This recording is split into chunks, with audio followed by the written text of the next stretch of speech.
guys, welcome back to Deadman 1010, and well, I'm back.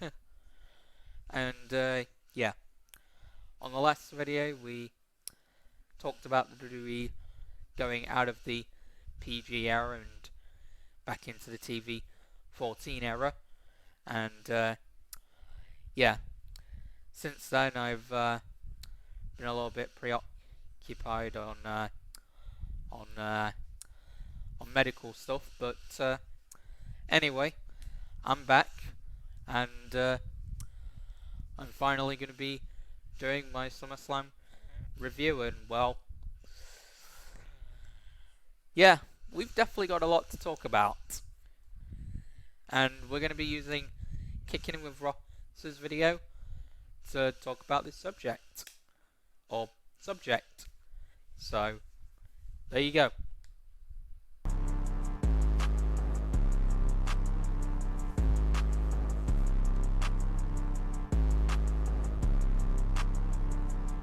What's good, y'all? It's your boy Ross back at it again with another video. So, I'm here to give my thoughts and opinions on this year's SummerSlam, man. And I'm not gonna lie to you, for those. And keep in mind, guys, this was the first premium live event as without Vince McMahon. He's gone. He's retired. He ain't coming back. And my thoughts on that is, yeah, it was obviously a long time coming, and you knew he wasn't going to give it up without a fight, and you knew he wasn't going to give it up, you know, for no reason at all. It was obviously because of the controversy surrounding him at this current time.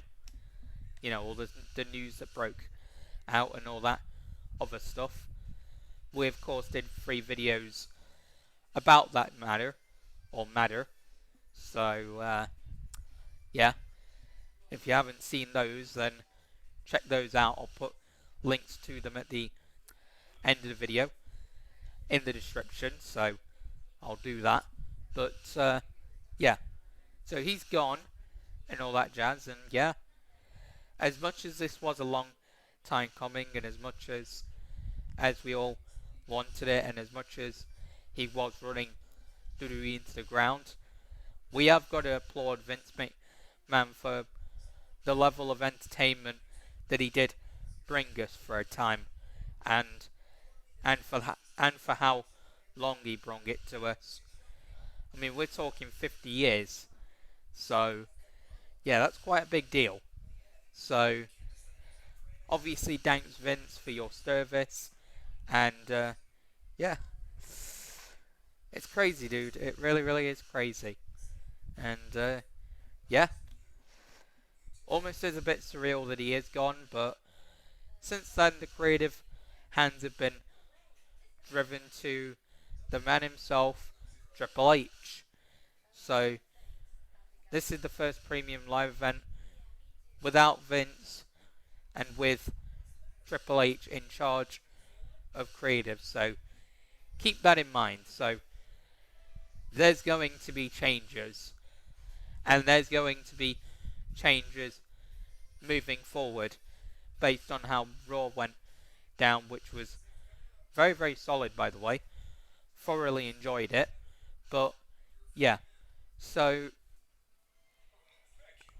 there's going to be change coming to the WWE in the next little while, and yeah, I'm looking forward to it, dude. Sign me up. But yeah, so this was the first premium live event with Trips in charge, in charge. So keep that in mind. Anyway, moving into the video. Who saw our live stream? We missed the first part, and I got to watch SummerSlam live, guys. So just putting that out there. But anyway, moving on. the first half of SummerSlam. So we was able to catch the second half. We was at my friend's wedding dinner. He had a little wedding ceremony dinner before his actual wedding. So we went there to support him. So that's why we missed the first half of SummerSlam. But oh, and I'll also put the original link to this video in the description as well. So keep that in mind. So you'll have a lot of things in the description for you to sink your teeth into. So, so yeah, keep that in mind. Best believe you knew we were gonna check out the remaining half of it, and I just got home not too long ago, and I just watched the first half myself. So I'm gonna be giving my thoughts and opinions on everything as the show as a whole. But I will say this before I get into it: enjoyable, very enjoyable for the parts that I did. Yeah, that's what I can say. Like this SummerSlam was amazing. Unlike any other SummerSlam or wrestling or WWE Premium live event that I've ever seen or heard of or witnessed in my life, and that says a lot. See on the live stream and for the parts that I did see at home, very enjoyable. But let's kind of get through this, man. I don't want to waste or take up too much of your guys' time, man. Let's get right into this one. The very first match, the match to open up the show: Becky Lynch versus Bianca Belair. Yeah, they had a great feud coming in to this that has lasted since last year's SummerSlam, and yeah, they had a great feud, and their match was just as good, in fact better, and the ending was also amazing. Like, they really did go for it, and it was a great way to start the show. I love the vibe of the SummerSlam. It was basically a WrestleMania vibe, and you could see that it was in the open, which was even more great when the sun set later in the night, and yeah, it was great. It was absolutely great. Sorry about the coughs, guys. But yeah, it was a great little match, and what happened after it really got the whole world talking. And if you don't already know, you're gonna. So yeah, let's get straight into that, and that's also going to determine where we'll go from here as well. Just saying. Me personally, I wasn't really looking forward to this match, but I figured they would have still a pretty good showing, and it completes their whole rivalry from last year. Bianca getting squashed to this year, Bianca getting her redemption. They opened up the show. Solid match. I didn't know Bianca was from Tennessee, so she was the hometown favorite. People were loving. I did know about it because obviously Kane's from Knoxville, Tennessee. In fact, he's even the mayor there. So I did know about that ahead of time. But I did forget that he was actually going to make an appearance at SummerSlam in some way, shape or form. So, yeah. It was great to see Kane. It was great to see him do his pyro entrance, with the flames. So, that was great. Although he didn't actually do his legit entrance. But it was still great. And he basically said the attendance record for SummerSlam, and I think that's a true statement as well. How many people were in the building, but I don't know. I don't know for sure. But point is, that's what he was doing, and it was great to see him, and it was great to see him do his whole fire stick after it, So, it was great. And a little bit unexpected as well.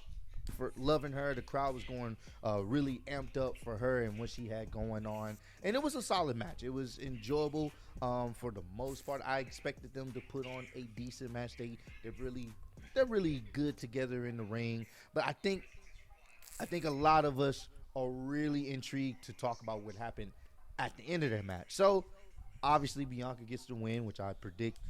Yeah, Bianca got the win. Great, Fandabidozi. But it's what happened after the match. They got the entire world talking. Big time. and we get a face turn. We but not to the level that the main event was.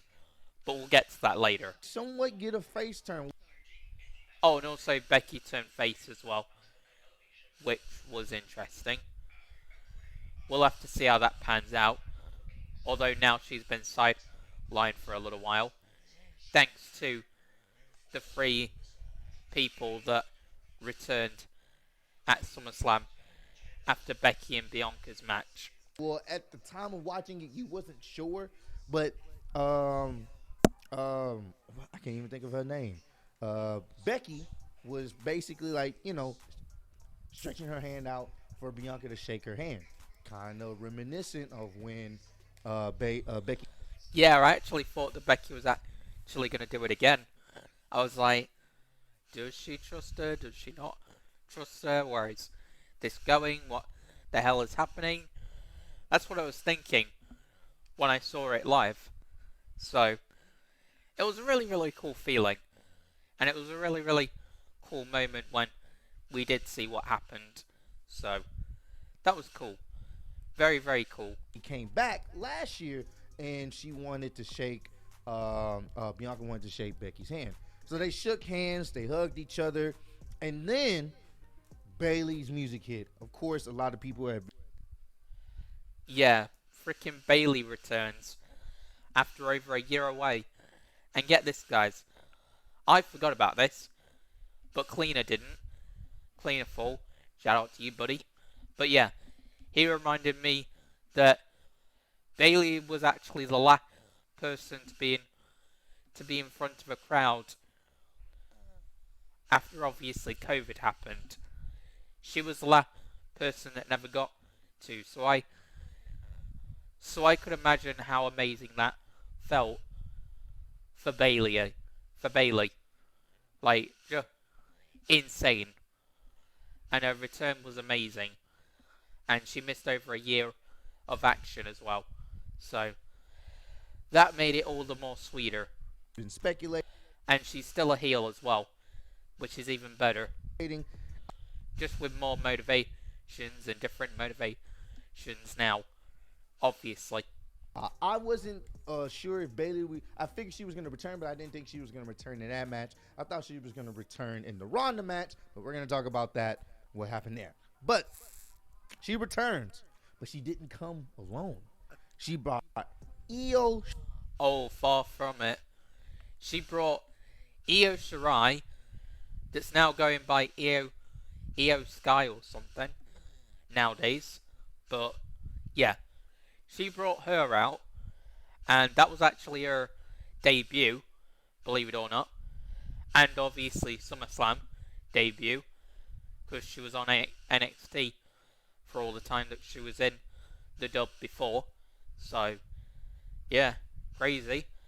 And that was a Triple H move, by the way, guys.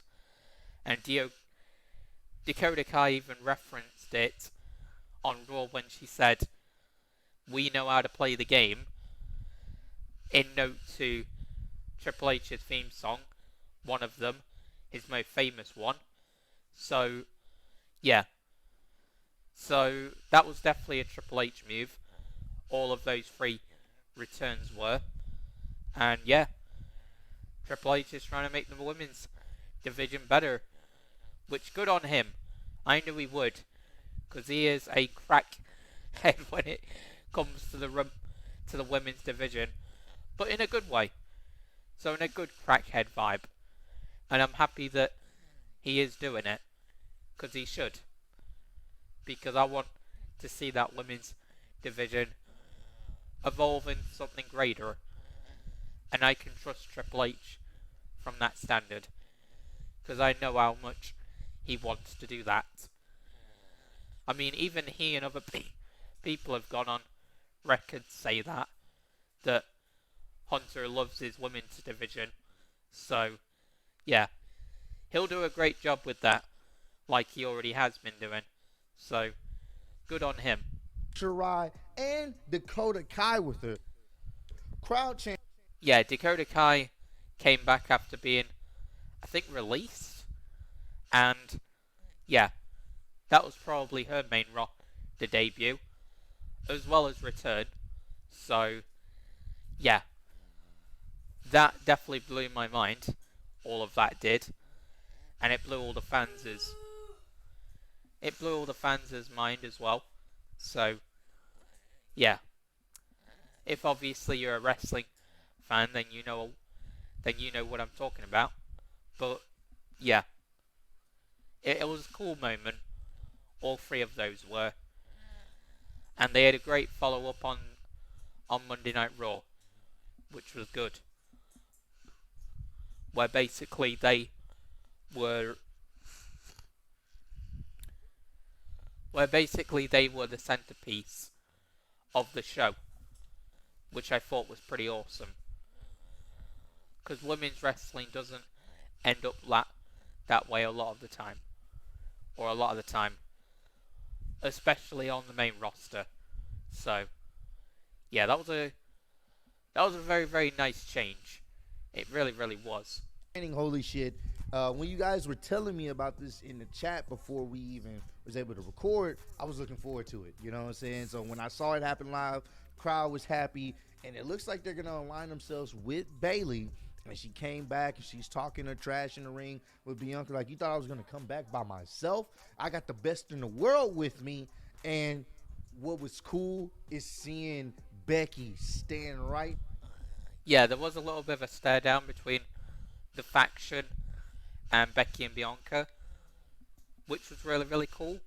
So that kind of proves your point that, yeah, Becky's a face, but obviously now she's been sidelined by this faction.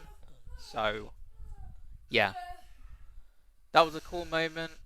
The injury was a cool moment, the way it played out. And, yeah, that happened on Raw. And that was obviously the centerpiece of Raw that week. So, yeah. Very, very cool moments and cool scenes. That's for sure. Next to her, like, what's up? You know what I'm saying? You want the smoke? And for the first time in quite some time, you heard a Becky chant, a very loud Becky chant, which confirmed the face term. I wasn't sure, but yep, this confirmed she's a face now. Just off of what we just saw there, she's a face now, and it's gonna be interesting. She exactly is. A lot of people are liking this move, bringing them up to the main roster, having them align themselves with Bayley. I want to see what they can do. There's more women in the women's division now, and I'm very intrigued. And this is gonna be a very good opponent for. Yeah, I'm excited to see what will happen next with that faction. That'll be good. Very, very good. Bianca Belair. And shout out to the people that was telling me, I think y'all were Instagramming me, or telling me on Instagram, hey, bro, Ross, I think it's going to be Bayley. Bayley's going to be the one to return and to face Bianca. You were right, so I got to give you your props on that. But ultimately, good way to start off the show. Cannot complain about it. We got a great return, and we got an NXT call-up. So I'm interested to see what they do. Definitely, I'm cool with them bringing up more people for the women's division. They definitely need it. All right, Logan Paul and The Miz. Hell yeah, they do. But anyway, on to the next match. Logan Paul versus The Miz. It was good. Seriously, it was good. Honestly, Logan Paul was a freaking natural in that ring. I never thought I would say that about a YouTuber slash boxer, but hell yeah, he is. Like, honestly, he honestly has the potential to be the future of the dub. Literally, the future. And that's wild to me. And that flop, and that frog splash that he delivered from literally the post, the top of the post, straight down onto the Miz, straight down onto the announce table, looked beautiful. Absolutely beautiful. That's what I call long distance. Like, that was amazing. Like, He really, really pulled that one out of his arse. Big time. I'm not even joking. I have to talk about He this. did amazing. I saw a lot of you guys. And furthermore, not only that, after the match when he won, the fans were literally... Literally, it was like Logan was a friggin' saint. The fans loved him so much. Which is insane because he's not very liked by people and also me. But even I've got to respect Logan Paul for that.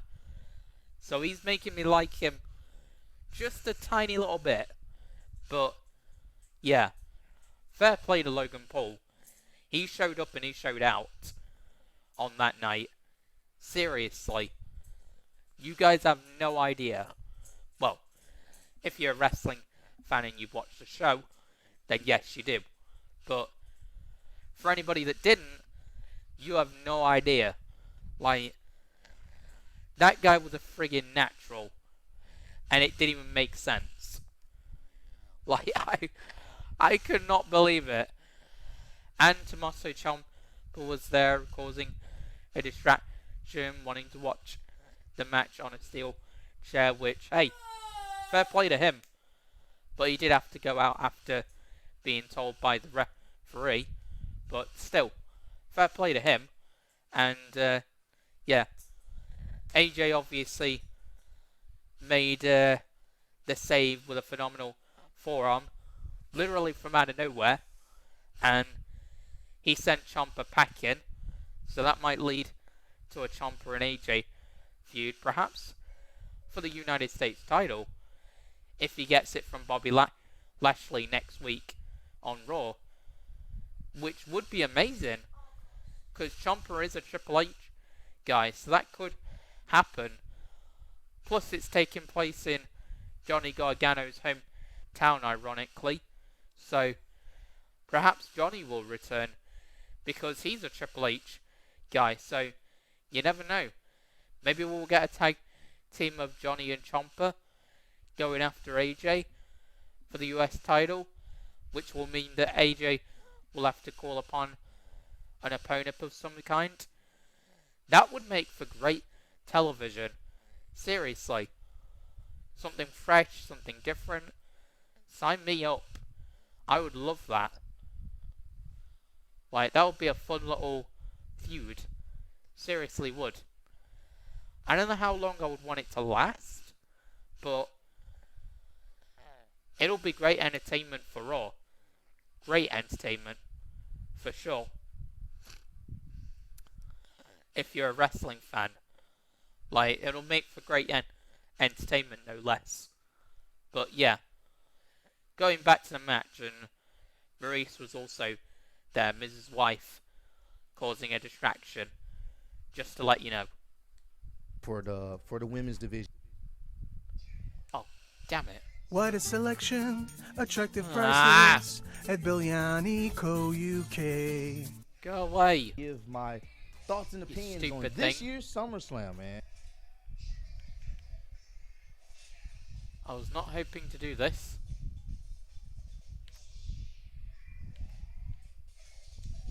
People for the women's division, they definitely need it. All right, Anyway, back on Logan this. Paul and The Miz. I have to talk about this. I saw a lot of you guys in the chat saying, "Yo, Logan Paul and The Miz, pretty good match." Not gonna lie to you, after watching that match, seeing Logan hold himself, like, I guess you could say by himself. He's not in a tag team. He's holding his own in the ring. Kudos, Logan, bro. Kudos. Oh, man. The one downside I have about this match is I really wish Tommaso Ciampa was doing his own thing. I really do wish he was doing his own thing. I feel like he needs to be in his own type of mid-card feud and really start building him up. And it looks like that's going to happen with what they got him potentially lined up with AJ Styles. So the match started off slow and methodical. They're just kind of messing with each other, talking trash to each other. Miz is a very... Yeah, the trash talking in this match was also very good. Not gonna lie. very upset the Miz. I mean, the Miz is good in the ring. He's serviceable. But it was really the Logan Paul show. He showed out. He showed his athleticism. Oh, hell yeah. Miz is good. Miz is a veteran. Miz is amazing on the microphone and is alright as a wrestler. There's definitely worse wrestlers than him. But Logan Paul overshadowed him more than he could have ever done.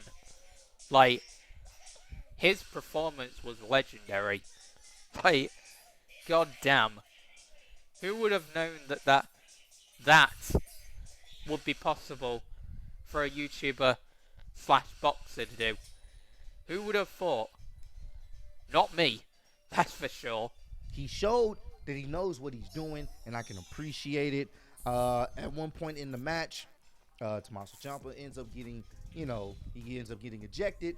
That's when AJ Styles' music hit. I know they got a little beef going on. AJ starts attacking Tommaso, so I think they're going to have their own feud. I'm fine with that. Tommaso needs to be by himself feuding with someone to get himself more over on the roster side. He needs to stay away. Yeah, when you got a veteran like AJ that you can just feud with just on Raw and all that, one-on-one, that's quite a big deal. Like, you want to treasure that. So, I'm sure that's what Tommaso will do. Hopefully with the US title, if he takes it from Bobby.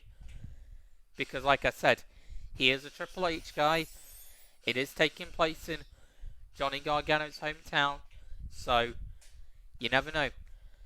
That may call for a Johnny Gargano return. We'll see. For Miz, I just didn't like him coming out there with matching suits with the Miz. Wasn't a big fan of that. But I get it. It's to set up what they got going on with AJ and Tommaso. So I'm looking forward to seeing what they do together. I think that's a really good pairing. But we got to talk about, obviously, one of the craziest spots from the entire show. I just want to say, Logan, bro.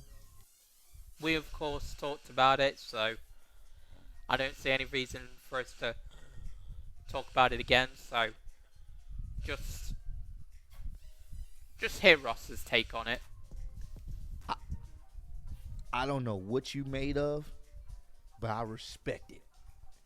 My man's got the Miz dead to rights. Puts him on the announce table. Goes to the top rope. Taunts the Miz's wife. Throws the little turnbuckle pad at Maurice. Jumps from the top. Oh, I didn't even realize that it was taunting Maurice and throwing the turnbuckle ladder. That's quite funny. Rope. Does a frog splash onto the Miz through the table. Holy shit, champ. When I say Indeed. watching that, finally actually getting a chance to watch the match, I stood up. I clapped. By myself at home. I clapped. Because I can't take. I don't blame Ross for doing that. Because I was impressed. That was an amazing moment. Nothing away from the kid, bro. You can tell he trained his ass off, and you can tell he loves what he's doing out there. This is not just for fun, like, oh, it's just not to pass the time by. That frog splash from the top. Yeah, it's not like he's doing it for the money, and hey, I wouldn't blame him if he did do it for the money, but obviously he's not. He's doing it because he loves it, and you could see that in that frog splash. From the way he jumped, to the impact he got, to how high he jumped, it was insane. Rope to the announce table. Chef's kiss. Beautiful. Executed. Hell yeah. Beautifully. Crazy spot. That was a 10 out of 10 frog splash, if ever I've ever seen one. And I'm not even joking. He's rivaling Eddie Guerrero, Kevin Owens, and Seth Rollins' frog splashes. That's how good that frog splash was. He is rivaling them. And they do amazing frog splashes. Both Kevin and Seth do, and Eddie did. Eddie Guerrero, that is. But he is rivaling all three of them legends. Well, superstars. He is rivaling all of them with his frog splash. Big time. And Montez Ford, how could I forget? Because the way that his frog splash goes is insane. Out of this world. And yet Logan Paul is rivaling that one as well. So, yeah. Fair play Logan Paul. That splash was... yeah, that lit the whole world on fire. Big time. Not only did he do that, got him back in the ring. Maurice tried to hit the distraction, of course.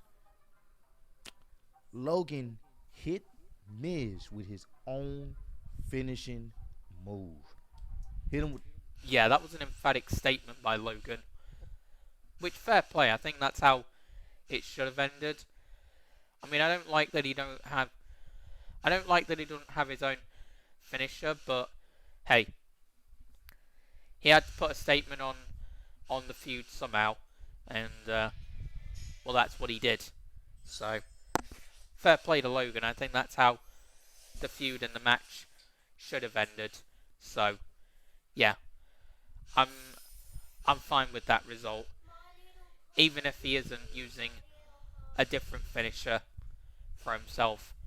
I'm fine with it, but he does need to get himself his own finisher.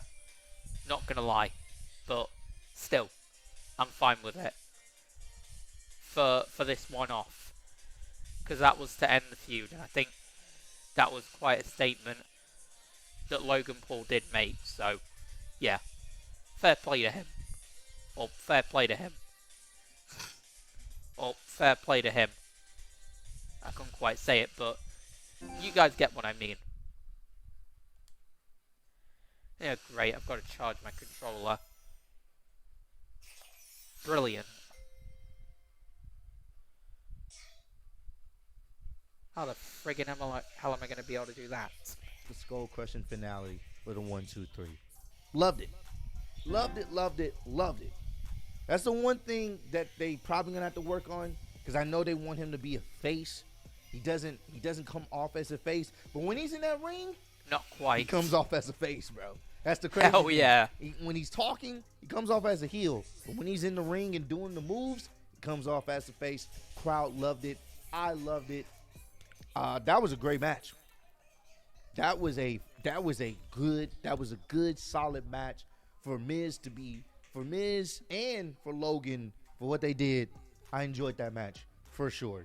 Definitely enjoyed that match. If you haven't go watch it. Go watch it. You will be surprised by what Logan Paul will. If you saw what he did at WrestleMania, you probably won't be surprised. But that was very, very good. United States. First of all, hold on. Secondly of all, no, because I'm trying to locate a charger. Could you try and help me out with that, please? While I try and keep the video running. Championship match. Bobby Lashley versus Austin. They were right behind me, and then they were just on. Theory. This match was actually really, really, really quick. Like, Thanks. quicker than I expected it to be. It was okay for what it was. Yeah, that match was far too quick. Far too quick. That should have went on for longer. But I do understand why. And of course the match I'm talking about is Bobby versus Theory for the US title. But yeah, it was a good match, but should have went on for longer. But I do know why they kept it short. And Bobby ends up retaining his title, if you didn't guess it already. And yeah, well, we'll go from here with Bobby as well.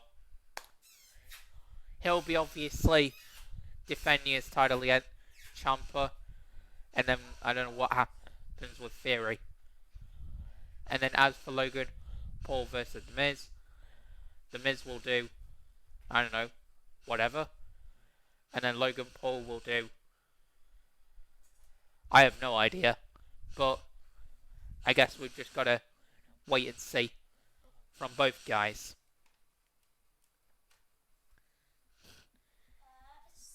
And of course, we already said what will happen with Becky and Bianca. That will definitely, yeah.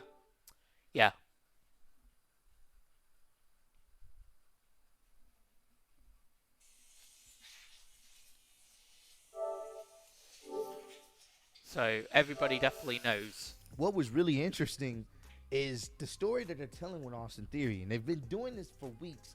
Actually, ever since he's won the briefcase, it's like he's the classic chicken shit heel, but for whatever reason, he can't win matches. I don't think, and y'all could correct me if I'm wrong, I don't think Austin Theory has won a match since he's won the Money in the Bank.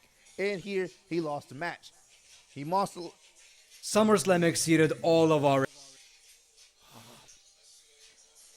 Stupid Charger. Give my thoughts and opinions on this year's...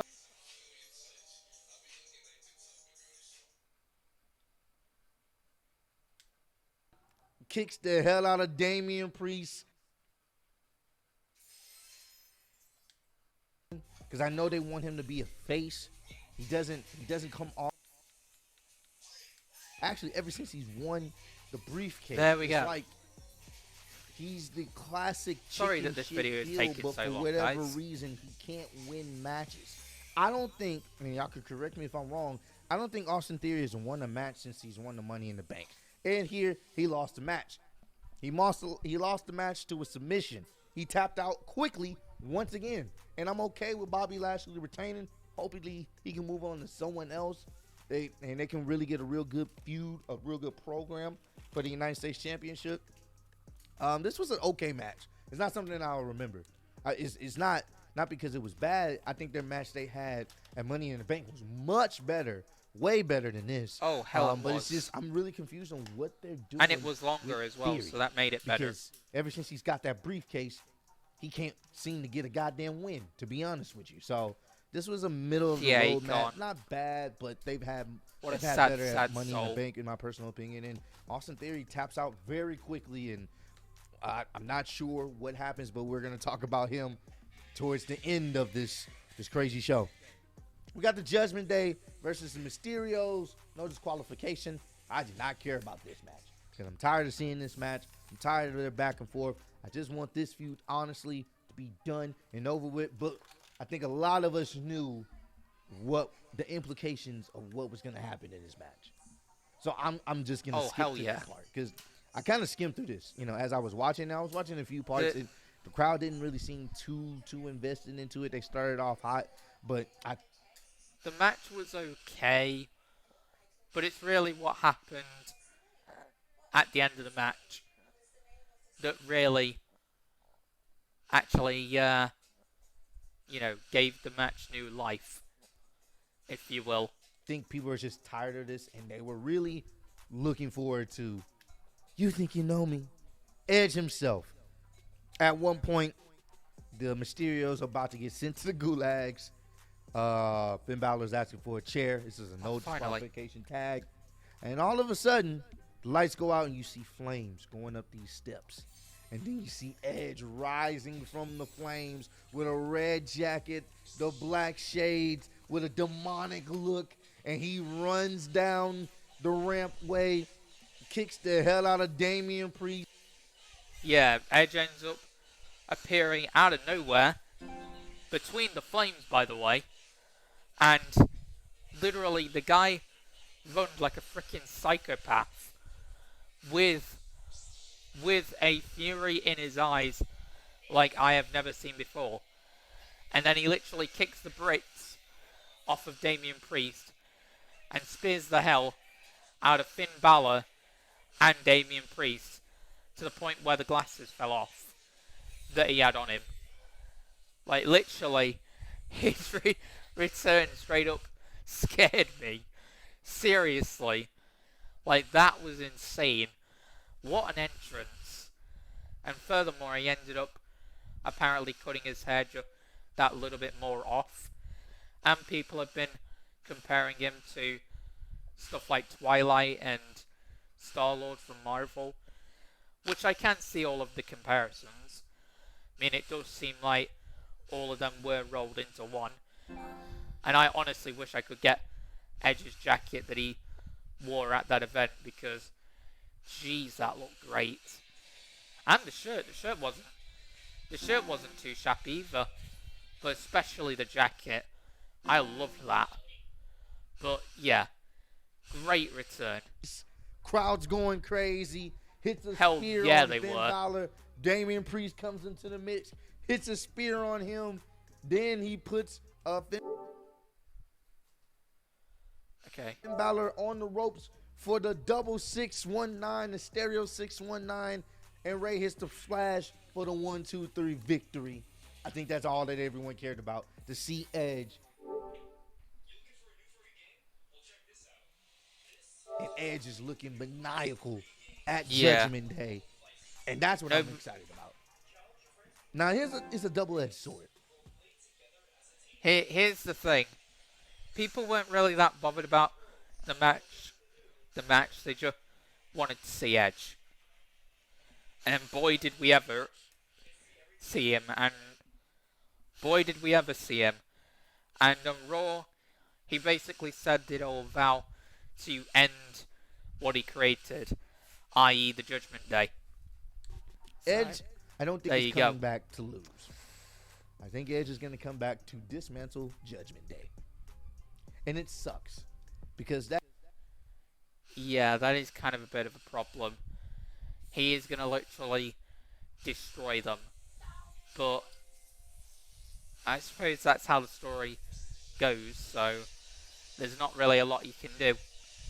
Other than, I suppose, experience it, shall we say? I don't really know how to explain it, but yeah. I think experience it is the right word. That group could have been great under somebody else's creative. I think it should. Yeah, when Edge was in the stable, it was alright. When he wasn't in the stable, it went downhill fast. If you really want to know what I'm talking about, then I'll put a link to the video where it basically states Judgment Day have gone downhill, in my opinion. So, yeah. I'll put a link to that video, obviously. So, expect that, along with the others. Would have been great. But I don't see him coming back to lose. I think Judgment Day is about to meet their Judgment Day. And I'm looking forward to the promos and what Edge has to say here. I think everyone was more hyped about that than the actual match. The match, Yeah. probably not going to go back and watch it again. I'm only going to watch just to see Edge come back. And I think a lot of us were like that. So it was Yeah. okay. But hopefully this is the It was last good, of but Mysterios Edge and really made Judgment that Day. match. No more, please. Big time. Triple H, no more. But the return itself was the highlight of this whole match and segment. Pat McAfee versus Happy Corbin, another banger. Yeah, Pat McAfee, as per usual, naturally and casually puts on a show again. This time against Happy Corbin, or Corbin. So you could literally put Pat McAfee with anyone, and I mean anyone, and he'll somehow make it work and actually have a great match. Hard to believe, I know, but it's true. So I think that match definitely proved it, because he's been against Adam Cole. He's been against Theory, and he's now been against Happy Corbin. So there you go. But yeah, great match. Pat McAfee picks up the win. Michael Cole was sound on commentary. Like, he was amazing on commentary. As was Corey Graves, who obviously had to fill in for Pat for obvious reasons. But yeah, still, both commentators did great. Both Cole and Corey. And who knows, we might get Pat versus Corey in the future, because of the altercation between them after the match, after Pat McAfee won. Another match that I enjoyed thoroughly. Happy Corbin coming out there per usual. But what made this entrance so great from Pat McAfee is having a crowd of men, like a choir of men, singing. That was amazing. Oh, that was quite funny. They were basically, oh my god. They were basically chanting Bum-ass Corbin. That's basically what they were chanting. And it was great. It was absolutely great. Bum-ass Corbin in a melodic tone. Oh my god, that was funny. And also, my guy, Pat McAfee. Especially the look on Happy Corbin's face when it was happening. That look was priceless. You could print that look on money and it would sell. Literally. Because it's that funny. Literally. Oh my god. I loved it. Be coming out there with some more Jordans. And you know what's funny? Hold on, I'm about to get them for you. I actually wore these shoes today. Pat McAfee had these on during the match. Now, they weren't the same. That's hilarious. I didn't know that. I guess fun fact, guys. Exact version. I believe they were actually the DMP Jordans. This one has the 23 on the back. The other one actually has the Jumpman on the back. But the fact that Pat McAfee had these on, I was like, all right, you got to win, bro. You got to win for me, bro. We both had the same shoes on. You got to win for me. The match was great. Pat McAfee, he's fantastic. I can see why I would say that. Pat McAfee is a legend. Like I said, just put him in the Hall of Fame now. He already deserves it. The guy's over as hell. The guy's literally a gem on commentary. And the guy can wrestle like a menace. So, he's literally the package deal. He is literally the real deal. Like, you cannot go wrong with Pat McAfee. Like, I love the guy. He's a gem. He's an absolute gem. I can't say it any clearer than I already have. He's a legend. Just put him in the Hall of Fame now. He's already deserving of it. And yet he's not even retired yet. And obviously sees no plans in doing that anytime soon. In the ring for someone that's not traditionally a wrestler, and it's another case of someone that takes the wrestling business serious and they enjoy being out there. They don't take it as a joke. My man was doing. Yeah, he was literally doing like a Rolling Thunder type move, like one of the Simpsons characters, and even that looked good, and even better when the Simpson character did it. So, yeah, the guy knows what he's doing. Like, the guy doesn't take this as a joke. He loves this. And I can see why. And every time when he gets in that ring, it's always as clear as day. And even when he's on commentary, it's as clear as day. So, speaks volumes. Literally does. Superplexes off the top rope. Dude is athletic as hell. Love this match. This match was great. This match was fun. Back and forth. Baron Corbin definitely healing it up. Pushing Michael Cole. Talking trash. Oh yeah, that was very, very good. The heel stuff from Corbin was great. And then the interaction with Michael Cole made it even better. If you can believe that. But, yeah. It was awesome. Great match. Great heel work from Corbin. Great athletic ability from McAfee. Great commentary from Corey Graves and especially Michael Cole. Like, amazing. Absolutely amazing. To Michael Cole putting on the headset, just disrespecting Pat. This was so good.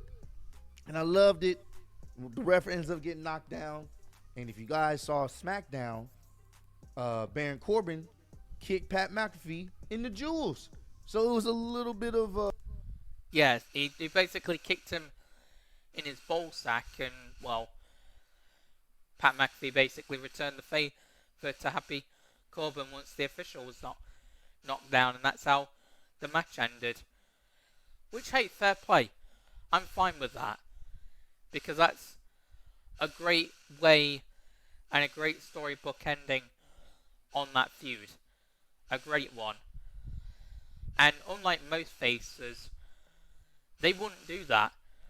So that makes it all the more better, because Pat McAfee's willing to bend the rules even as a face, which is great, because not many faces do that, which is why a lot of people call them baby faces, implying that they're goody two shoes, that they'll always do the right thing when it counts. But Pat McAfee, he threw that out the window and basically decided to kick Happy Corbin right in his nads. So, yeah, that was great. That was definitely a great way to end the match, the feud, and I think it's the way it should have ended, if you ask me, looking back at it. So, there you go. Revenge, when the ref went down during the match, Pat McAfee ends up kicking Baron Corbin in the jewels, man. And he ends up getting the win. And you know what? I'm okay with it. Pac he's great. He's fucking fantastic. Fantastic. Love. Yeah, he could be kicking somebody in the balls and people would still love him. That's how over this man is. This guy is. This wrestler is. This NFL player is. This interviewer is. This commentator is. Literally. That's how over he is. And it doesn't even make any sense. He's more over than 99% of the roster, which is mental. Absolutely mental. Pat McAfee on commentary. Love what he does in the ring. I don't have a problem seeing him in future matches, one-off matches, because he's so goddamn good. Pat McAfee's a gem. He's amazing as an attraction person for these big pay-per-views. I think the next time he will wrestle, though, might be at a Saudi event or something like that, or maybe at Clash of the Castle, which is the next match. I mean, not the next match, the next pay-per-view / premium live event that's coming up, and it's taking place in the UK, right in the heart of England, apparently. So, near where I live, ironically. And, yeah. So that's going to be quite an easy watch, because it all starts at like 5 o'clock or 6 o'clock in the evening. So, yeah. That'll be an easy watch. So, I'm looking forward to watching that live. And apparently the main event is Roman Reigns versus Drew McIntyre, but we'll get to that a little later. But still, point is, I think the next match that Pat will have is, you know, when it comes to either a Saudi event or the next premium live event that is Clash at the Castle. Maybe. I don't know. We'll have to see. Because those types of things always get treated like a WrestleMania. So, yeah. That might happen. It's an okay match. We'll have it's to, an okay match. I we'll think this have would to be see. one of the few matches on the show I would actually go back and watch again, just to really be amazed at Pat McAfee out here giving it his all. And credit. They were right behind me, and then they were just on. Go away, To Baron advert. Corbin for healing it up, man. It was very enjoyable. Crowd was enjoying it. I was enjoying it. So, now, the undisputed WWE Tag Team Championship match. The Usos versus the Street Profits. So, Usos versus Street Profits, speaking of the devil, in terms of Montez Ford. And, yeah, with Hall of Famer Jeff Jarrett as a special guest referee. This match was nowhere near as good as their Money in the Bank match, but it was a very, very solid match. Very, very great match. But not as good as the last one. Not as good. But a very, very good match. And Jeff Jarrett, man, I don't know whether many people have been talking about this, but he held it down. Like, as an official, Jarrett did good. He did very good. He was on cue for everything. And, yeah, fair play to him. And, yeah, he even had an altercation with the Usos, but sadly he didn't go full physical on him, and that's because the following night after SummerSlam was when, and I didn't know this, was when Ric Flair's last match was going to be. Well, I knew that was the case, but I didn't know that Jarrett would be involved in it. So that's why he didn't get physical with the Usos, unfortunately. But he did have an altercation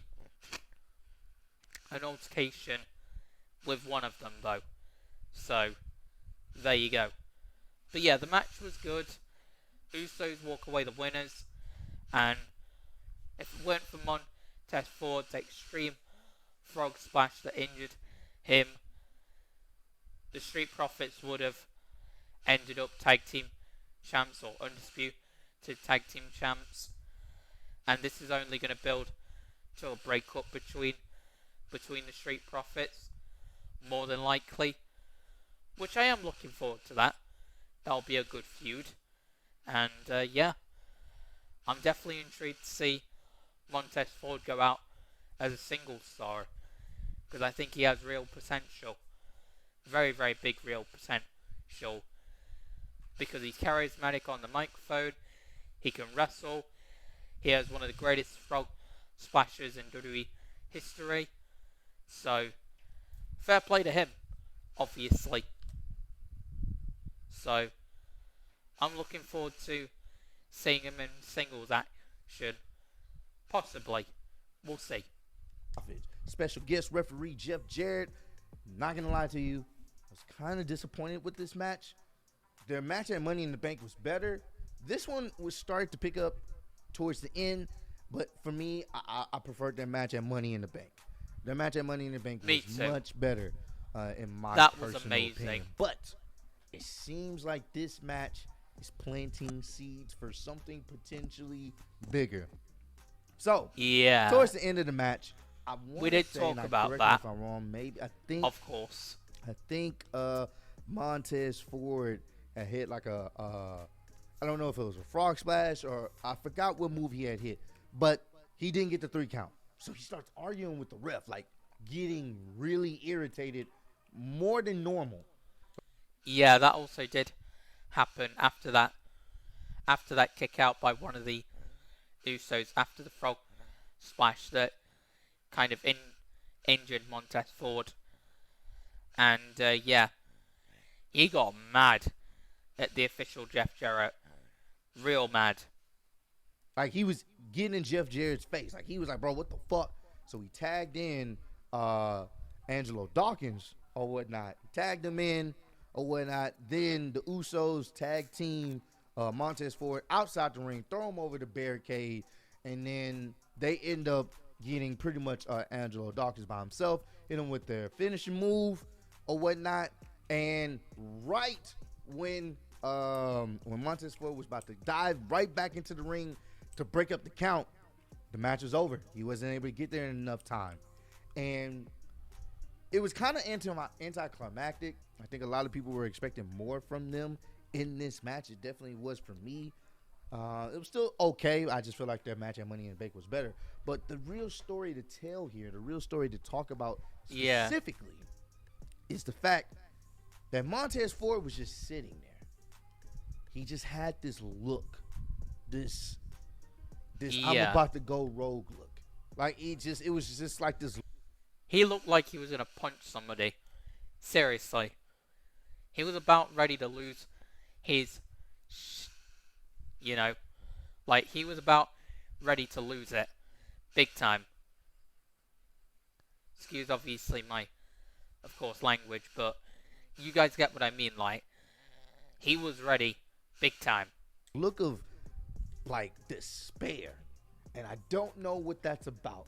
I'm willing to bet they're doing something with Montez Ford. He may end up turning heel on Angelo Dawkins because he could possibly go with the bro, it's because of you that we lost type situation. So it'll be interesting to see. Would I want him to be heel and turn on him? No, I think they still need some more tag teams in the division, but I don't know. We'll see. But they weren't able to get the job done, and I don't think they're going to have another title opportunity against the Usos. Well, I hope they don't, because I don't think we need to see it again, honestly, because this was they got a clean finish on that. So yeah, seeing as they've got a clean, sorry about that, guys, but yeah, seeing as they got a clean finish on that, yeah, we don't need another match. We don't want another match between them, so life moves on.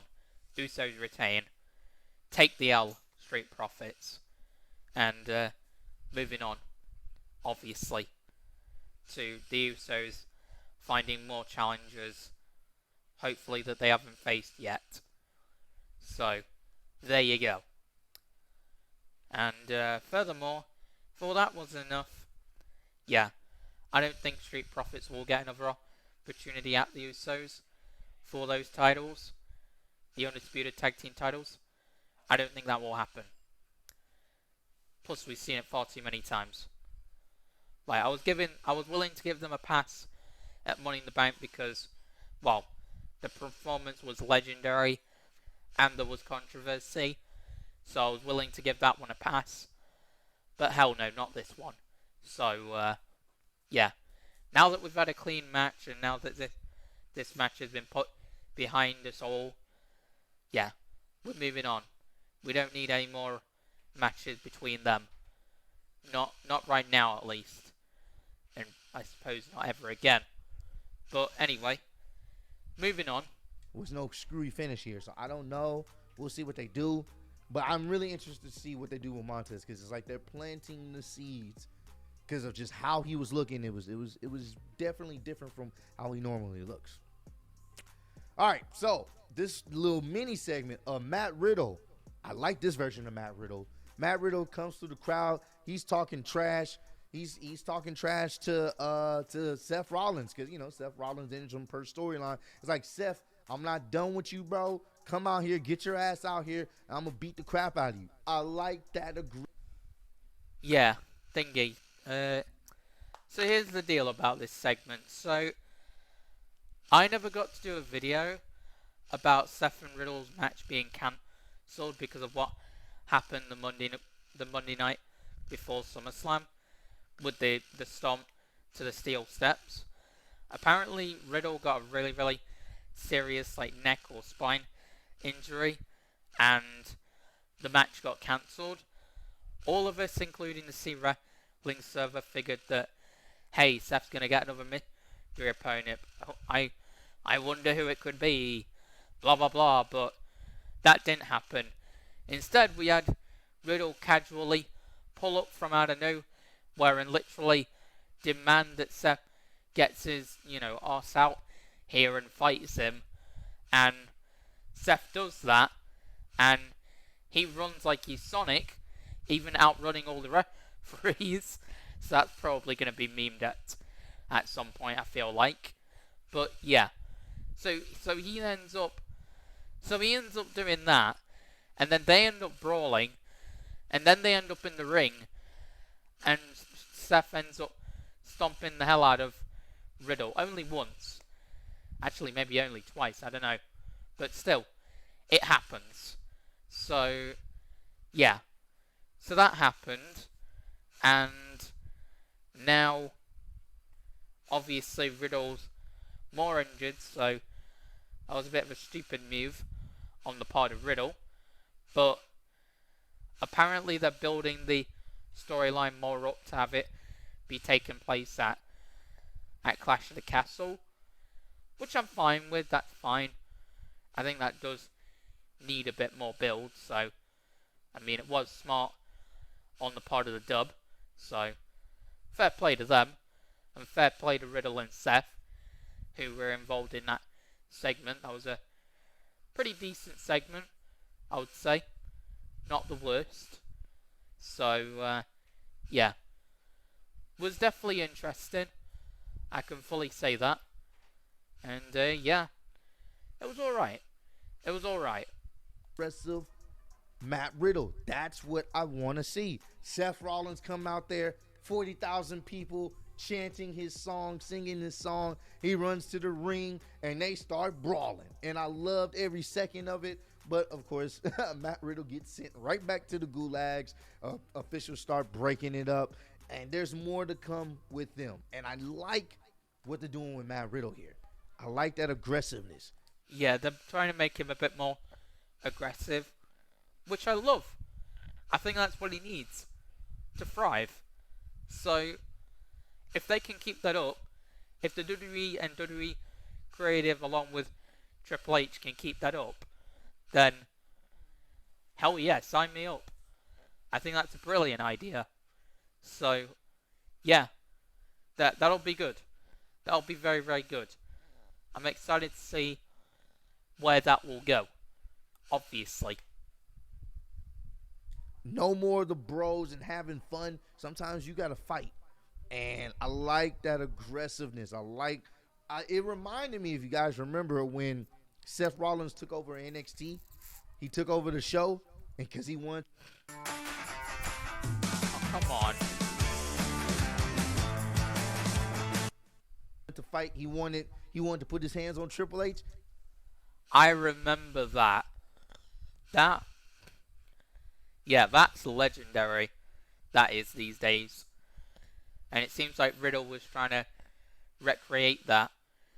Which, I mean, he kind of did. So, fair play to Riddle.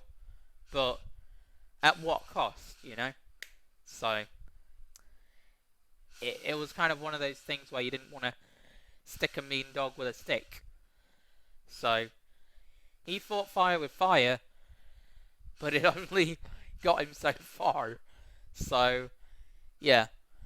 That was interesting. That's for sure. That's exactly what it reminded me of. If that reminded y'all, if y'all remembered that, when Seth Rollins was trying, he had the smoke. He wanted to smoke with Triple H, and he interrupted NXT Takeover. A very cool moment.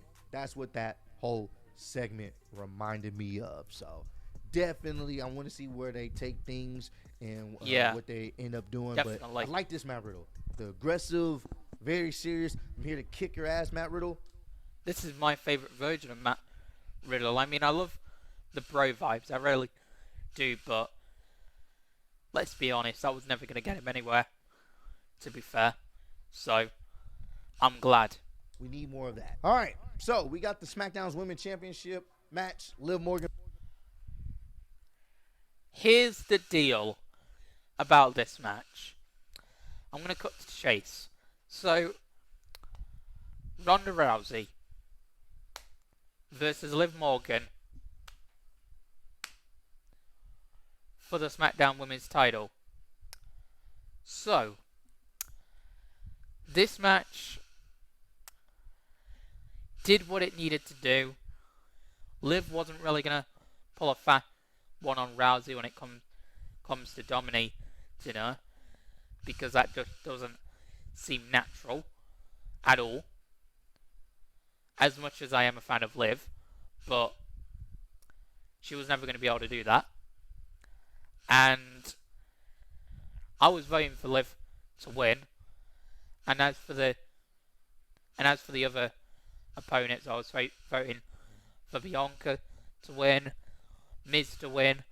At the time, I was voting for the Usos to win, and who else? Was there any more matches that I'm probably missing? Probably not. But anyway, I'm voting for Liv to win, or was voting for Liv to win, obviously, as a Liv Morgan fan, and also being a part of the C Wrestling server, Discord server. But yeah, if you haven't joined that, then do yourself a favour and join that if you are a wrestling fan and if you are a fan of C's content. But anyway, point is, I was hoping for Liv to win. The feud was fine, but let's face it, it didn't really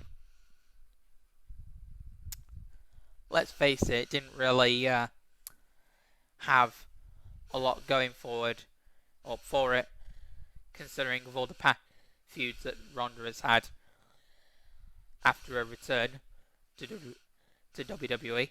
So it's not like our hopes were held high or anything. So yeah. So the feud wasn't that great. I was hoping for Liv to win. The match was, I suppose, as you would have expected. But needless to say, I was praying big time that Liv was going to win. And I mean big time. And somehow she actually survived. She actually survived. And the way that happened, on to the ending, by the way, guys. The way that happened was Rousey was in an armbar, right? She was trying to break Liv's arm. Then Liv got Rousey into a pinning combination somehow. And scared the living hell out of me. Jesus. But yeah. Anyway, referring to the door. But anyway. So Liv had her in a pinning combination. Rousey, that is. And Liv before Rousey got to free, or Liv got to free, tapped. So somebody saw that. Then the official and somebody else on commentary, Michael Cole, saw that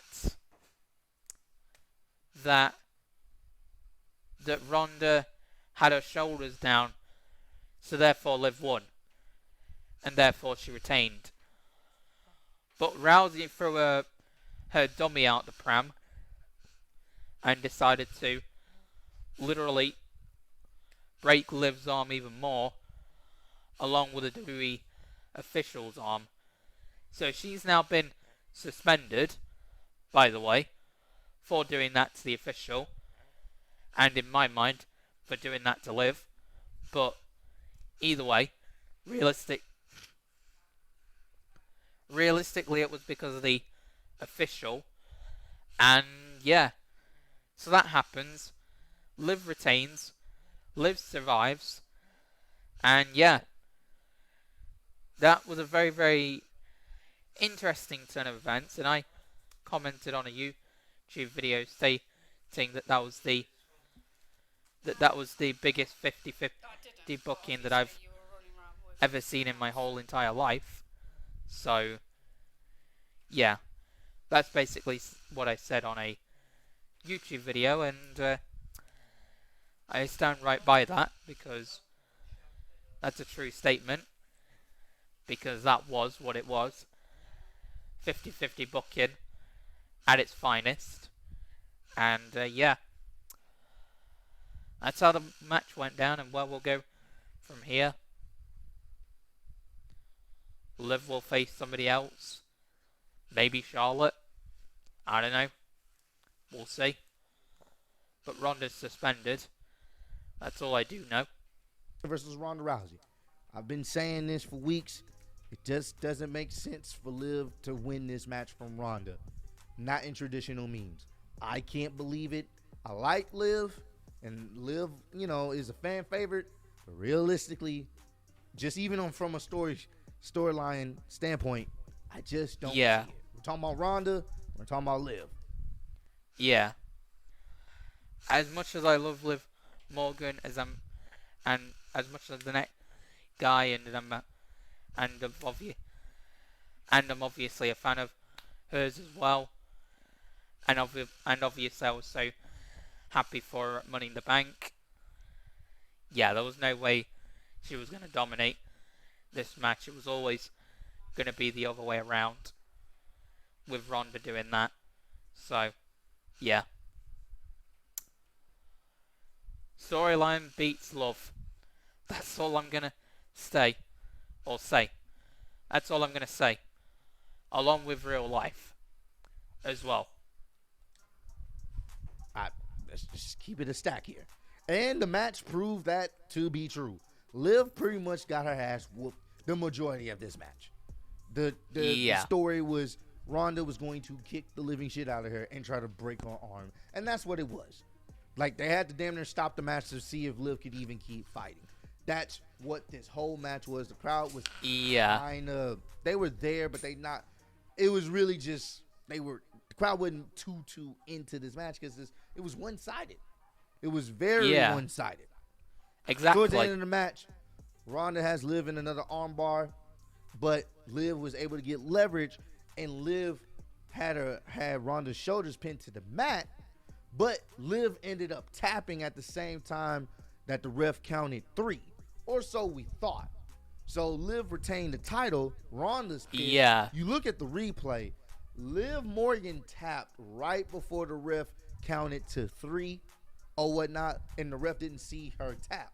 So, yeah, that's the reason why Liv retained, was the fact that the ref didn't actually see the tap happen.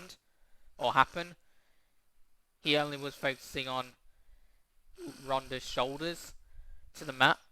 So that's how Liv walked away and survived Ronda the way that she did. Think of it like what happened with Undertaker versus Brock Lesnar many years ago in 2015 at SummerSlam in the main event, where Taker tapped to Lesnar with the Kimura out of the ref's sight, which was Little Nate, by the way, and the ref called for the bell, and it was a count of 1, and then Undertaker punched Brock right in his balls when the ref wasn't looking, locked in the Hell's Gate, and then won the match after Lesnar went all middle finger defiant on Taker. Think of it like that. That was basically what that was, but I suppose less cooler in a way. So there you go. with that being said, Ronda goes rogue. Oh, and it was great. Ronda tried to snap Liv Morgan's arm in half, tried to snap her shit off. The ref tries to break it up. And you know what the ref gets for his trouble? He gets sent to the gulags as well. Yes. The ref ends up in an armbar. He's writhing. He gets sent to the gulags, and obviously gets an armbar for his troubles. In pain. They had to get other officials out here to break it up. The ref was sent to the gulags. Liv Morgan was almost, I mean, you can say she was kind of sent to the gulags, not all the way, but she was definitely banged up, and it looks like we may have a heel Ronda, which I think that's what we've been needing. I think that's what will be better. Yeah, she turned heel, like literally at SummerSlam, and yeah, we needed that because she's not very liked by a lot of people, and it's not like a return to WWE after a return to WWE has gone all that great. So yeah, this is kind of what Ronda needed. So this is really going to benefit Ronda and the fans in the long run, definitely. Even though Ronda can't see it now, she will in the future. I bet a bottom dollar that she will. For her, I don't know if it can make her, more entertaining on the show. We'll see. But a heel Ronda that's there to kill people, damn near, I'm all for it. So I don't know how long Liv will hold that title. I'm just being honest with you. I don't know how long she holds that title. But yeah, we'll see what happens next. Probably their next match will be maybe yeah, the reason why they 50-50 booked it is because they wanted Ronda to be strong, right? Because it's Ronda Rousey. But they also wanted Liv to have a bit more legitimacy to her title reign, obviously. So that's why they 50-50 booked it the way that they did. No disqualification, whatever the situation is. But I just don't see Liv holding the title for long. But I could be wrong. We will see. But the match itself, it's not something I definitely want. Yeah, Liv is living a Cinderella story like nobody else. Literally. And I'm along for the ride. Like I said, I loved that moment at Money in the Bank. I'm glad that she survived Ronda. I'm a fan of hers. I love her, to death. And so does the C Wrestling lot, along with every other WWE fan that knows the arduous path that Liv went through. So I'm along for the ride, but obviously this is a Cinderella story in its most clearest way. Watch again, it wasn't that entertaining. The most entertaining part was the fact that Ronda went rogue on multiple people at the end, and I think she may have turned heel. So we will see what happens with that. That was a cool moment. And of course, the main event, the undisputed WWE Universe. My God. This match. Oh my God. This match was beautiful. I loved it. I absolutely just loved it. I loved it. That was... You had to have been there. Literally. You had to have been there. And of course I'm talking about Roman Reigns versus the farmer boy Brock Lesnar in what is apparently not his last match, but we'll get to that in a bit. But Brock Lesnar for the undisputed WWE title, Universal title. And like I said, this match, you had to have been there. Literally. You had to have been there. Literally. Like Roman did his whole stick with his entrance. That was all well and good.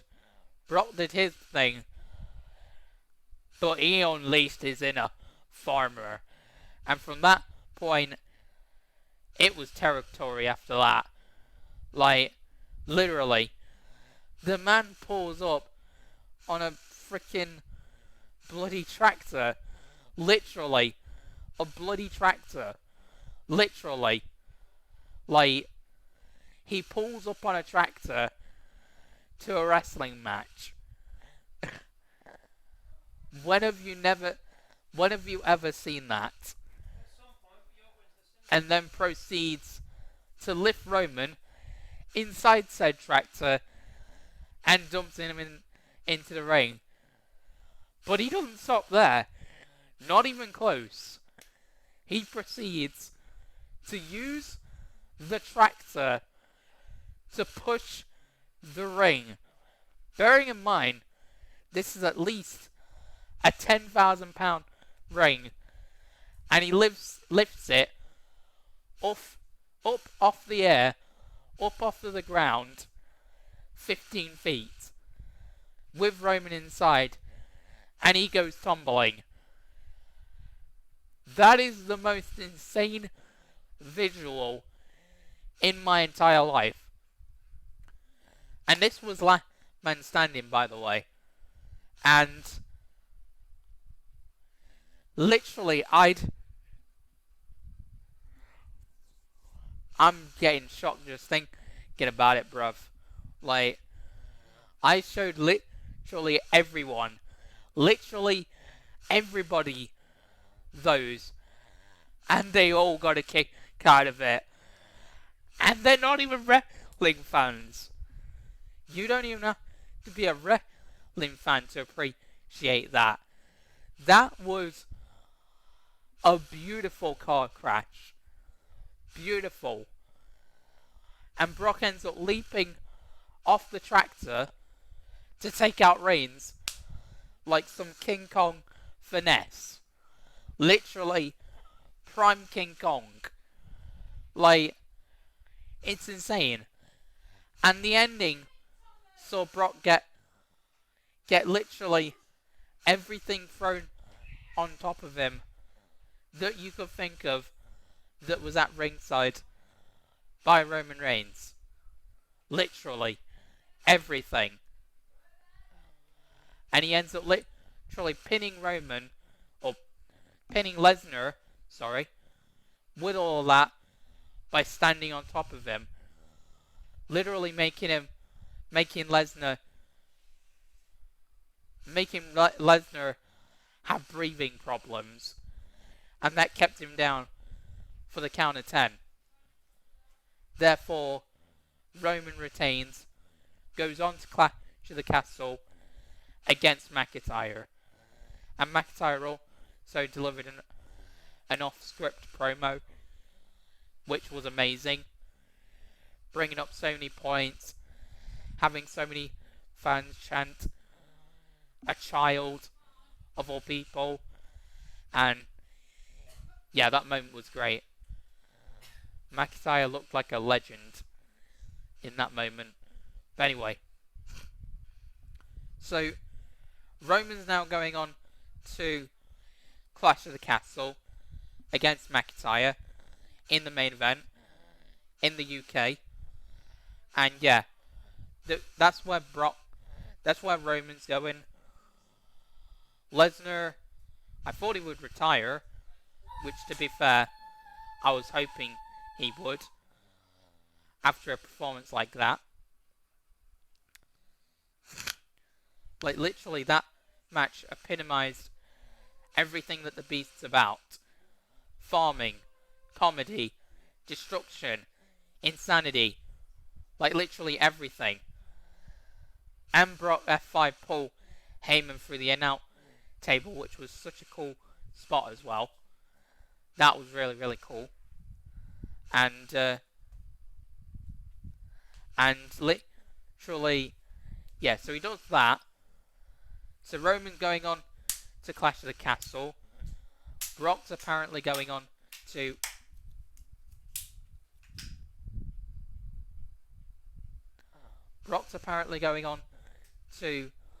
Day 1 next year. And yeah, so he's not retired, sadly. Even though I wish he had, because literally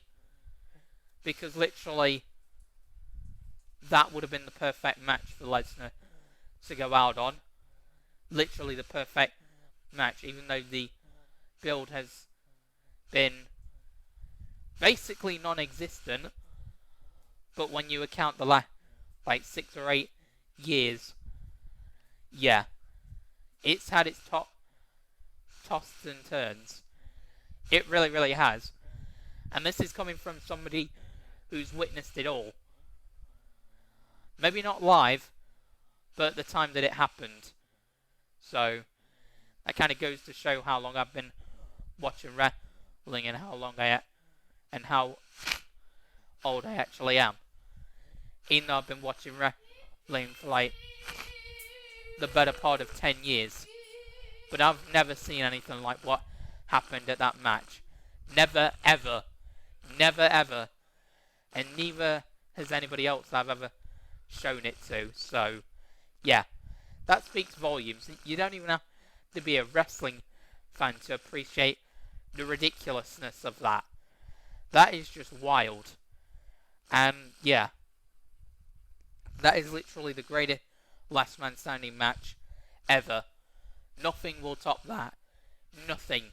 And I mean nothing. And nothing will ever top what I experienced live that night. Nothing. Not a single damn thing. That is going to be a visual that we will remember for the rest of the time. Or for the rest of time. Literally. Not even joking. The time Lesnar pushed and lifted up at least 10,000 pound ring 15 feet up in the air with Roman inside it with his damn tractor. That is a visual that we will that we will all remember. No joke. And I'm so glad I got to witness that live. Literally. Even if it was in the hospital, I'm so glad I got to witness it live. Like, I knew the moment that that match ended that I am going to be talking about this match and to other people and showing people this stuff for a long time to come. I knew damn well. And, well, couldn't have been any clearer, man. Couldn't have been any clearer. Universal Championship match, Roman versus Brock, last man standing. This match was everything I wanted it to be. This match, to me, solidifies the end of their saga. And also the Usos pulled up as well and delivered a pretty mean and deadly super kick to Lesnar. It was like a double super kick. One Uso kicked him in the face. One Uso kicked him at the back of his head like literally a second after that. And yeah, that looked so cool and insane. So yeah. And Roman kept hitting Brock with every title of his known to goddamn man. And Brock just wouldn't stay down. So again, it proved how much of a beast he is and was in this match. And in his WWE tenure. And in the UFC. So again, this match had everything that Brock Lesnar has proven himself to be for years. So, there you go. But, yeah. So he gets a double super kick, a deadly one at that. And, yeah. He's continuing to get up like a frigging crackhead. So therefore, like I said, Roman goes rogue, the Usos go rogue, and literally dump on everything onto Lesnar that you could find at ringside. Literally everything. From announce tables, to toolboxes, to steel steps. Literally everything. So, yeah. That was a moment. This match was probably the craziest last man standing match I have seen in a very long time. The last good one I saw was between Roman and Kevin Owens. This one, carnage. And I loved every second of it. The only thing we were missing was flaming tables. All right. Roman doing his Roman stick, whatevs. You got Brock out there. He's about to come down to the ramp. He stops, goes back up to the ramp, and there's a fucking random tractor just sitting. Yeah. He just basically pulls out a bloody tractor from out of nowhere. Like it's nobody's business. Casually as well. And he just laughs his arse off about it like it's nobody's business as well. Sitting there. So he drives the tractor to the ring, lifts the little cage up, the little shovel up, hops on top of it, sitting in it, or like standing in it. He has his own microphone in there, by the way. Don't know where that came from. He announces. Oh yeah, he took out a microphone from out of nowhere and just casually announces himself and basically says that, you know, he's going to kick Roman's ass. To that point, he leaped, like I said, like King Kong, off of the plow of the tractor to straight up assassinate Roman Reigns. Himself. Roman is, doing his thing, holding up the titles, and Brock just jumps from it, attacks Roman, and the match is on way. When I say this was... That definitely set the tone for the match. I can tell you now. And this whole match, this last man standing match, has set the tone for how wild my summer's going to be this year. At the time of filming this. This match has set the tone. Totally. It was one-sided for the majority of the first half of this match. Brock had total control. Suplexes, all this other stuff. They started going outside the ring. They started going into the crowd. Yeah, he also delivered F5s and, suplexes. All the deal. So, he still kept his trademark suplexes. So, again, you would see those. So that's what I mean. This match literally had it all. Everything that you would need to know and see out of Brock Lesnar, you got. Which is crazy because Brock was going to actually leave the WWE after Vince's retirement. So we could have not gotten this match, but thank God Roman stayed. Thank friggin' God. Or thank God Brock stayed, sorry. And delivered the match that he did. Because we are going to remember that forever.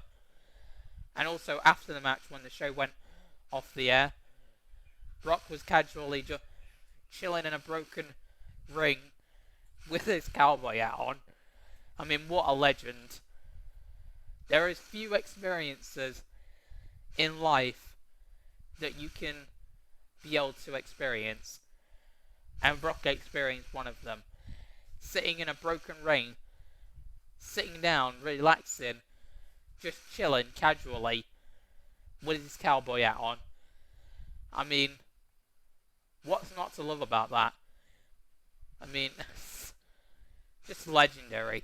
Out, Iconic. suplexes on the floor. They introduced tables very quickly. They got 2 tables. Paul Heyman gets involved, try to distract Brock. Oh yeah, Paul Heyman also got involved once, but he didn't really get physical contact with Brock. And Brock went through 2 tables, which actually busted his spine up. So his spine was bleeding, which is quite crazy. So there was blood, but probably not as much as we all expected. But either way, it was there. So there you go. Roman hits a Samoan drop through 1 table. Then Roman hits I want to say some type of power slam, or like he slammed Brock through the other table. So Brock's back is already bleeding a little bit from the table fragments and stuff like that. Yeah. Brutal. Well, I wouldn't say brutal, but it was enjoyable. I was like, okay, they're warming it up, but still, Brock mostly had control over this match. You knew at some point that the Usos were going to get involved. Stairs was being used. Yeah. You know, Roman is barely getting to the 10 count or whatnot. Oh yeah, they used steel steps as well, and also ended up brawling throughout the crowd where the scaffolding thing was that holds up the thing for SummerSlam. So they were brawling near one of them. So that's another thing. So that happened.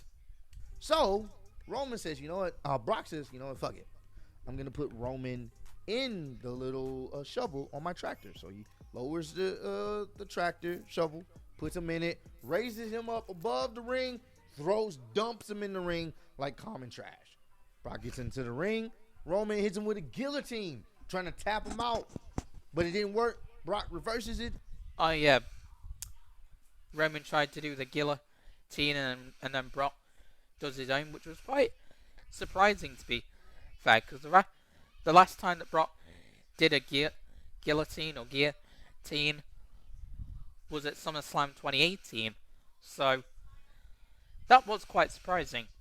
But yeah, they both do their own thing with that, so that also happened. Hit him with his own guillotine. He passed him out. Roman's out. I'm thinking, oh, don't. The match is over. Please don't let it end like that. Roman barely gets on his feet. At this point, it's just looking like Roman may be out of it. He's getting hit with suplexes. He's just all over the place. You know, I'm like, oh, this may be it. Yeah, Roman looked like a dead man walking, literally, because he was barely making those 10 counts. Barely. Literally, it kept on being 9 until he got up. Literally. Hit with an F5. I'm like, this may be it for my boy Roman Reigns. Even though Roman was able to hit a couple spears, it still wasn't enough. So, Brock says, you know what? Screw this, bro. I've had enough of this bull crap. So he gets back into his tractor. I'm like, what the fuck he's about to do?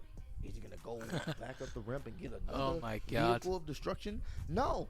He decides to move the whole damn ring with the tractor. He pushes the ring. The ref gets out of there quickly. He's like, I don't want no parts of this. Yeah, ref got out of there like friggin' Jerry from Tom and Jerry when it comes to Tom trying to catch Jerry all the time. That was literally the referee in that moment. Which fair play to him. That's what I would have done. And I've never seen this ever in my life. He uses the tractor to lift up the ring while Roman is in it, and And keep in mind, guys, that's an at least £10,000 ring. £10,000 of malice, at least, that Brock is deadlifting with his tractor all the way up, casually, like it's nobody's business. 15 feet up off the air, or ground, by the way, with Roman inside. So he was tumbling, and Brock was doing that, and just living his best life. I can't overstate how outlandish and unprecedented this is. Not only in wrestling, but in life. In life. And in wrestling. Roman just rolls out the ring. Crowd going crazy. Me and Doug going crazy. Chat going crazy. The Instagram group that I was in, that was because of the C Wrestling server, was going off like nuts. The C Wrestling Discord was going off like nuts. I was going off like nuts. We all were. It was insane. I'm just like, what in the hell am I watching? The ring is literally just standing. I didn't even know what I was watching. I lost brain cells trying to comprehend all that. Literally. Standing in the air. Everything under the ring is exposed. The ring area is just tore up from it. Insanity. So Roman's dead out there. The Usos come into the mix. They get sent to the gulags for their troubles or whatnot. Yeah, they literally get belly to bellied, literally on their heads. So they were dead and out for the count for a little while anyway. Roman is able to hit a spear from the distraction. Actually, what it was, Paul Heyman tried to give the titles to... Yeah, Paul tried to give the titles to Brock so Roman would actually survive, which I thought was funny. And, yeah, Brock, like I said, delivered an F5 to Paul Heyman for his troubles through the announce table, which looked cool. Roman delivered a couple of spears here or there. Brock, like, leave him alone, leave my tribal chief alone. And that's when the Usos came into the mix, all this other stuff. Just chaos ensued. Roman was able to hit the spear, but Roman's gassed. He's tired. Austin Theory music hit. He knew it was going to happen. He runs out there with a ref. Oh yeah, I almost forgot as well.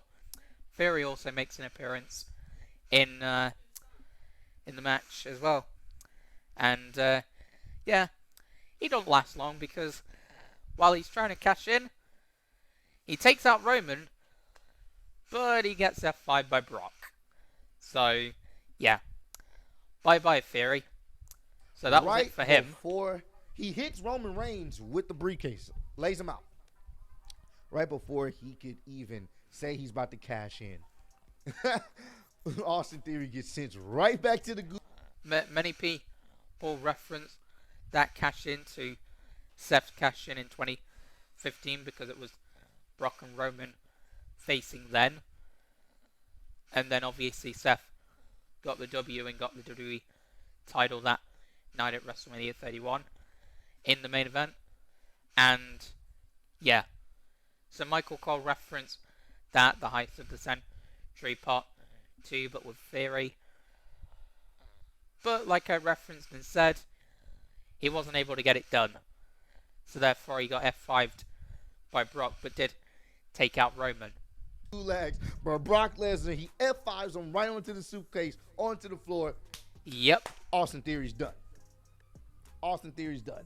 At this point, Brock Lesnar is trying to fight off the Usos and Roman. Roman hits Brock with a couple spears. Brock will not stay down. He won't stay down. He was a guy crack on meth. Literally cracked out on meth. Because he wouldn't stay the hell down. Or stay the hell down. And Corey Graves and Michael Cole's commentary was immaculate during the whole match. Literally immaculate. Amazing. So you could tell that Triple H gave them a lot of freedom to express themselves, as well as during the Pat McAfee versus Happy Corbin and Roman versus Brock showdowns. So you can definitely tell. This won't. So guess what?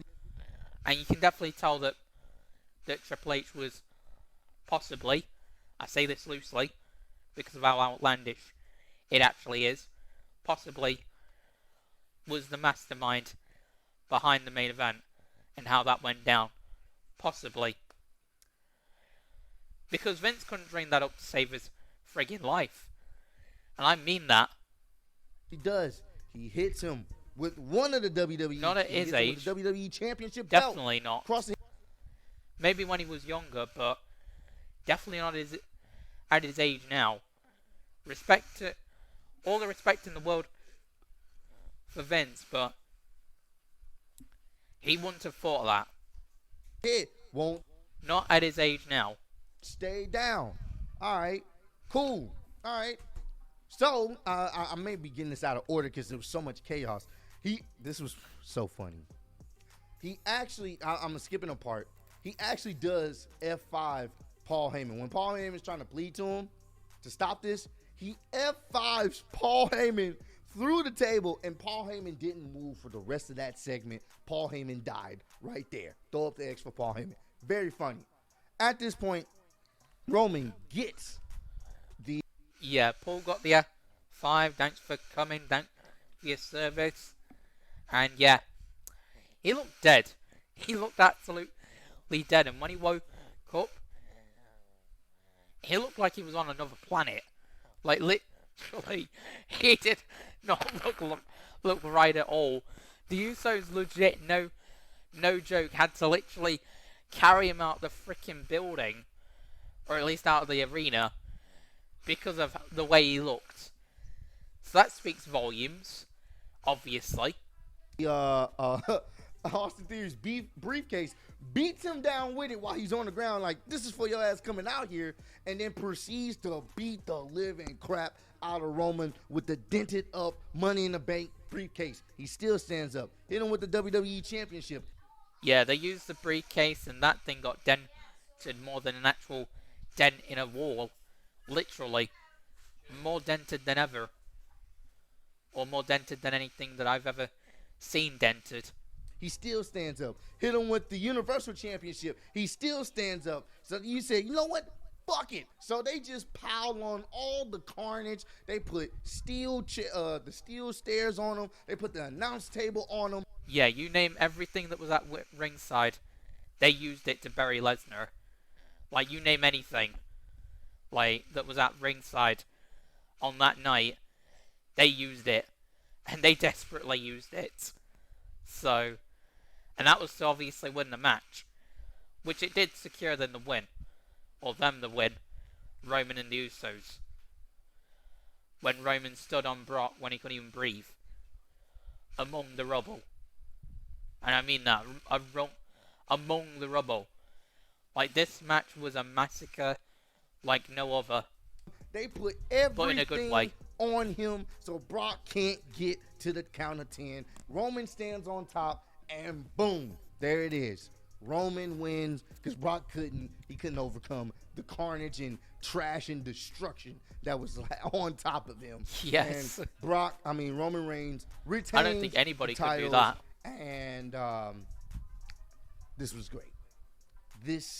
That last match made the fans. I'm willing to bet the fans went home happy. I went home happy. I went to sleep happy, and it seems like everybody else went out of the show feeling happy, which I can't blame them, because I did. That for me was nothing technical. It was the last man standing match, and it was everything I wanted, except the flaming tables. That's about the only thing I would have loved. Everything I. That match was the dictionary definition of a massacre, of a last man standing match. Literally, the dictionary definition. If you would have told me they were going to destroy the ring, but not how they normally do where it just breaks. He literally lifted up the ring to throw him out of it. You would have told me that, I wouldn't have believed it. This was fantastic. It was a 10 out of 10 because it was fun. It was just utter. Nobody had any idea that this would ever... Nobody had any idea that this could even be possible. Like a month ago or 3 weeks ago or whatever, when I did my video talking about the fact that they were going to have this match. So, that speaks volumes. Chaos, best, fantastic way to end off SummerSlam. That was a 10 out of 10 match for me. I would go watch that again because it was so. That was a 10 out of 10. Best last man standing match ever. Literally, ever. Like, if I end up in like any like, I don't know, small parties inside, I don't know, my house or whatever, then with like friends or whatever, I would show them this match. No joke. I would show them the match. Like, I would have us watch this match. That is how much I rate this match. And I've never said that about any wrestling and or WWE match or even AEW match ever in my whole entire life. So that's a very, very big deal. Fun. It started off a little slow. Only because Roman was getting his ass beat, but it picked up quick and it picked up fantastic. I enjoyed that match. It was fun. There was plenty of times I'm like, bro, I thought Brock was gonna win it, but he didn't. And hopefully this is the very last time we see.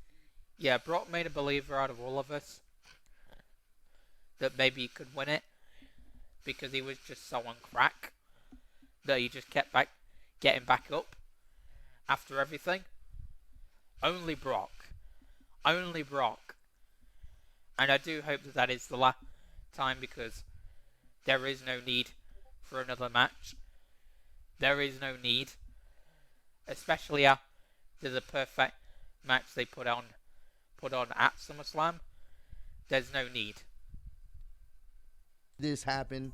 We don't need this no more. If that was their last. This put a stamp on their rivalry. A legit, huge stamp. From the tractor to Roman getting put into the tractor ready to get put into the ring. From Lesnar pushing and lifting the ring with Roman inside. From the Usos coming out. From Theory and Heyman getting it. From Brock getting it at what in the end. From Brock getting the double super kick. Like, it was a masterpiece. It was art. It was everything that honestly we all hoped it could be. And that it ended up being. And more. And more. Last match to end off their saga. I'm okay with it. that was fun. That match for me was a 10 out of 10. Is I matches I call 10 out of 10s are the matches I can go back. The fact that the match beforehand was going to be the most predictable wrestling match in WWE history, and then knowing what we got out of it instead of that, is insane. Is insane. And watch again. You guys remember? I think it was like a fatal 4-way. I don't know if it was at the Great Balls of Fire.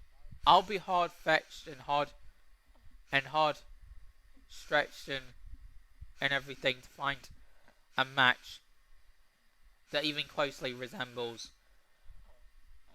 how that main event went down. Like, I'll be far fetched to find another match, past or present, or future even, that will be on the same level, or is on the same level as that. Or SummerSlam, where it was Braun Strowman, Roman Reigns, Brock Lesnar, and Samoa Joe. That match, total carnage. I think it was Great Balls of Fire or some. And I've seen a lot of things in my lifetime, and seemingly seen it all and been through it all, but I've never seen anything like what happened in that main event. Never ever. Wrestling or life. Never ever. And I suppose it does give vibes of that fatal 4-way that Roman and Brock had in, I think it was 2017's SummerSlam, where it was Brock, Roman, Samoa Joe, and Braun, where they just beat the holy hell out of each other. I can see why Ross is making that comparison, but that doesn't even come close. Not even close. SummerSlam, it was one of the two. That was a 10 out of 10 match. It wasn't nothing technical about it. It was just fun, carnage, and a car wreck. 10 out of 10. Matches down for me, all matches that are 10 out of 10s or 9 out of 10s, they don't have to be technical classics. They got to be matches that I'm willing to randomly on a Tuesday want to rewatch while I'm eating my dinner. That's a match I am going to forever remember and go back to watch from time to time. Hell am Brock I. versus Roman, last man standing match, where Brock literally tried to. Yeah. I will remember this for the rest of my life, and I will look back on it as many times as I want to. Literally. This is something you tell your kids about. This is something you tell your grandkids about. The time you saw Brock Lesnar in a goddamn tractor push and lift up the ring with Roman Reigns inside of it. And also put Roman Reigns in his plow to put him into the ring. That is what you tell people about, and your kids and grandkids. That is what you tell people about. Like 10 years from now, 20 years from now, 30 years from now, 100 years from now. That is what you do. Because that match is a 10 out of 10. Literally. I would go out of my way to say an 100 out of 100. Literally. An 100 out of 100. That's how good that match was. Destroy him with the actual ring itself. I firmly recommend to anybody, wrestling fan or not, to check out that match. I firmly recommend. Firmly. If you want to see something ridiculous and something that'll make you laugh, go and watch that match. Simple as that. That was fun. But overall, SummerSlam for me, on a scale of 1 to 10, like, if you could watch any match from SummerSlam, wrestling fan or not, watch the main event. Like, you will have a blast watching it. Even if you're not a wrestling fan, or you are, Like, you will have a blast. And that brings me finally to the end of my review video on SummerSlam. This is literally the longest video that I've done, but hey, that kind of speaks volumes to how that SummerSlam actually went down. And yeah, sorry that it did take as long as it did. I'm gonna But give anyway, this a solid 8. This was an 8. This was a good show. The matches that weren't that in terms of the entire show, I think I would give it a 8.5 out of 10, I think. Or 8 out of 10. I think that's a fairly reasonable ranking in terms of a scale to 1 to 10. I think that's a reasonable scale and ranking, if you ask me. entertaining weren't bad. You know, I think it mostly comes down to the booking, how they've been booked for weeks, and really just repeats. But the returns, the debuts, the matches itself, some of the matches itself were very entertaining, and that last match was great. Everything I wanted it to be. 8 out of 10 show for me. 8 out of 10. This show actually makes me want to go check out Monday Night Raw. So if you guys want me to stream Monday Night Raw, and even Raw was pretty decent, if you can believe that. I know. Raw hasn't been decent for like the past God knows how many years, and such things like that nature. Sure, there's been bright spots here or there, but still, like, Raw has actually been decent for once. If you can believe that. Hard to believe, I know, but trust me, it was actually decent. So, yeah, good stuff. I may actually do it because there's a lot of things that happen on the show that I really want to see what do they do with. It got you excited to see what they actually do with Monday Night Raw. How are they going to recap things? What new storylines are going to be created? So, overall, the first pay-per-view show booked by Triple H, or, Hunter, Paul Levesque, Triple H, you did an amazing job, laddie. Keep it up. You delivered us a premium live event for the ages, and I love it, and I can't wait to see what unfolds next. So, yeah. Thank you, Triple H. Thank you for making me lose brain cells over the main event. Thank you.